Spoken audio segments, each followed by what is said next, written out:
ایک رنگین جنگل میں پرسی نام کا ایک طوطا رہتا تھا۔ اس کے پر چمکدار، آواز اونچی اور شیخی اس سے بھی اونچی۔ میں 3 زبانیں بول سکتا ہوں، میں نے شیر کو آنکھ دکھا کر بھگا دیا۔ پرسی روز کچھ نیا بولتا رہتا تھا۔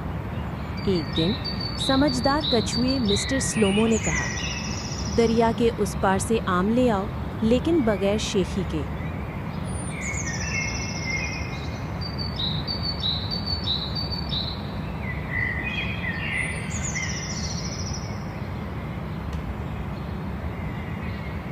شروع میں پرسی خاموشی سے اڑا، پھر چلایا، مجھے دیکھو، میں راکٹ مرغی ہوں۔ اسی وقت پچاک! ایک پرندے نے اس کے سر پر گندگی گرا دی۔ پرسی درخت سے ٹکرا گیا، نہ آم نہ نام۔ شاید میں واقعی بہت بولتا ہوں، پرسی نے آہستہ سے کہا۔ زیادہ شیخی انسان کو آسمان سے زمین پر گرا دیتی ہے۔